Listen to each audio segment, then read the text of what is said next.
Works has come up to Gladstone, Missouri, and we're here with Grand National driver Steve. See, I told you the other night when I talked to you on the phone I was going to call you Steve. It's Mike Busby. I can't get past them Royals. Mike Busby, and we're going to talk a little bit about Mike's racing and his career and out at Lakeside. The way I understand it, your stepdad took you to the races at Lakeside, and man, that lit the fire. Yeah, I did. First time we went, I remember it was raining all day, and he called me up there at the last minute wanting to know if I wanted to go to a race out there at Lakeside, and it was I believe it was the opening night. It was non-wing sprint car races. Oh, really? Yeah, and I said, yeah, I'll go, and I remember we waited and didn't know if they were going to race, and finally they said they were going to run. We went out there, and I think we left there at like 2:30 in the morning, and I was hooked. I said, I got to get one of these. I got to get a sprint car. I got to get a sprint car tomorrow. And we went and looked, and sprint car was the only way I wanted to go. And when we realized the price, we couldn't do that. Well, I was going to say that's some pretty expensive racing there, and crazy. They tend to. When I got married, she said no sprint cars. Okay. But anyway, it's also kind of an interesting story about the first car that you did get. I mean, since we basically show a lot of this on In the Pits, I understand you got on In the Pits and found a used street stock. Where was that at? I bought the first car that I got. It was down in Ponca City, Oklahoma, and I ended up seeing it and talking to the guy. Talked to him on Wednesday. He said he'd have it. He'd hold it for me. Left Friday, like 6 in the evening. I didn't know how long it was going to take me to get down there.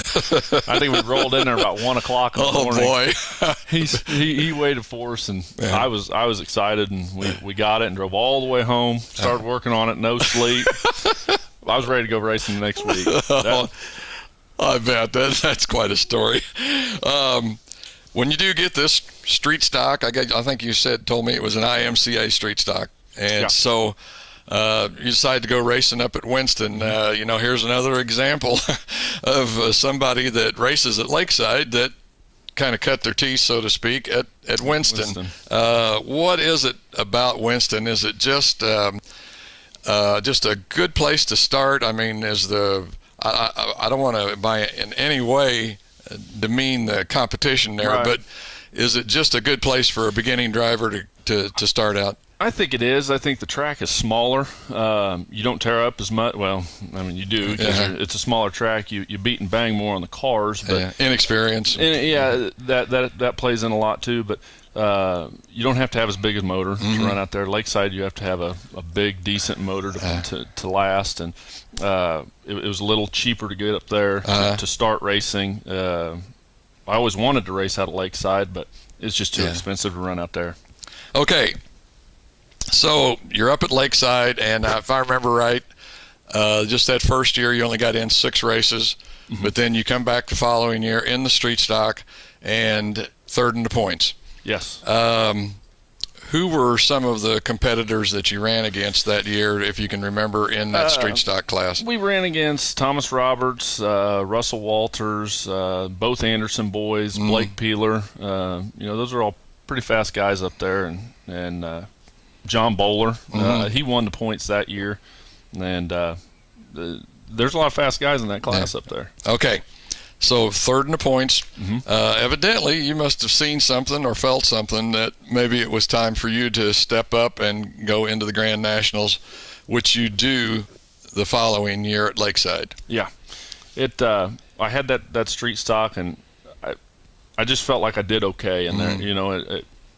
I always finished well. I mean, I finished third in points, and I thought, well, I'm gonna move up because this isn't where I want to race. This isn't what I want to race. So let's make the next step. Let's get a little closer to what I wanted to race. So we went ahead and traded that car off for the Grand National, and moved to Lakeside the next year. Okay, so we're down at Lakeside, and you run. I guess this was your second full season at Lakeside.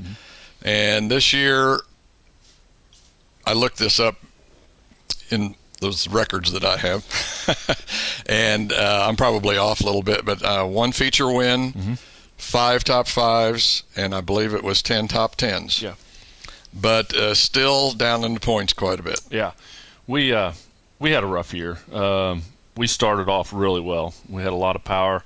I think the first 5 or 6 races we were in the top 5, top 10, and then I got the motor too hot one night and dropped a valve. And took a week off there. Came back, did well, won a race. The night I won, there wasn't a lick of water in that thing. It was overheating so bad, and I wasn't going to pull off because I was in the lead. We only had 2 laps left. I wasn't getting out of it. And then the next week, we had motor problems. And it was all my fault. And I have to thank Yancey for helping me out, because if I didn't have him this year, we wouldn't have raced. But we ended up missing, I think, 7 races out of the whole year. Yeah. So that's why we were down on points. You missed 7? Missed 7 wow. races. Okay, well, that explains where you finished in points then. Yeah. Okay, but if you could go back, though, just kind of quickly and assess the year that you had, other than those 7 races, were you satisfied with what you did at Lakeside? When we ran, I was very satisfied. I felt that we were strong, we were fast. There's a lot of fast guys out there, and I feel that we could compete with them. And I'm really looking forward to next year and to see what that brings. I was going to say, speaking of next year, I understand Chad Clancy's coming to Lakeside next I'm looking forward to that. So there's definitely going to be some competition, because here at the end of this season, the guys won 2 convincingly. Given Nick Benninger, of course, wasn't in there, but Nick Benninger's car was a week ago, and he held him off. So I think that's going to be a really good deal to see. He's fast, and he's going to be fast next year. And I really like him. I'm glad he's coming down. He's a friend of ours, and looking forward to running with him. You and I briefly discussed the Grand National class, and I don't know how exactly to describe this, but if there were any changes that you could make to the class, what would they be? There'd be a few things I'd change. I would like to see him go B-Mod. And the reason I say that is, a guy that's selling his modified, we could buy them. These are kind of a special car. You can turn a modified into them. You got to do some work. So there's expense, and then running.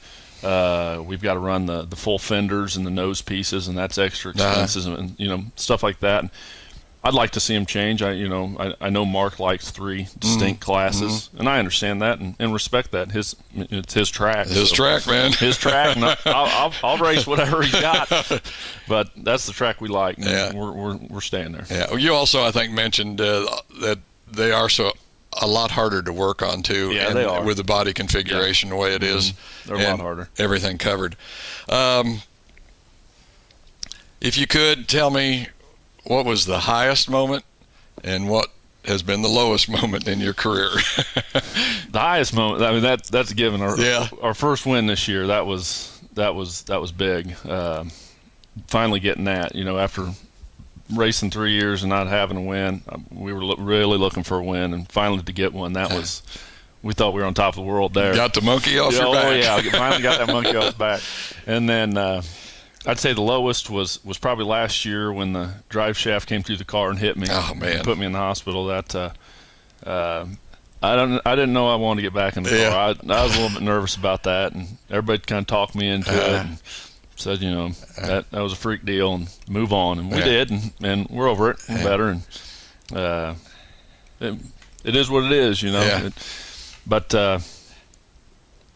I'd say that would be my lowest. Yeah. I think you also mentioned that you'd had some motor problems too. Yeah, and the motor problems this year, that financially it makes it tough. Okay, as fast as this 10 minutes go, we're down to the last minute. What kind of chassis are you running, and who builds the motors? We're not sure on the chassis. We know it was Kevin Sloan's old car, and we bought it, and it's been a great car. I don't know where he got it. Yeah. I'd love to know where he got it. Yeah. But don't know where he got it or what it is. Okay. The motor, we run Yancey's up in Smithville. He builds our motors. He builds great motors. Okay. Very strong, fast. Okay. You want to tell us who is behind Busby Racing?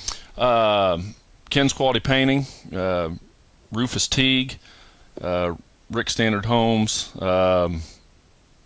Alfred Bobcat. My wife's the big one. And my stepdad, Jim. Yeah. Okay, folks,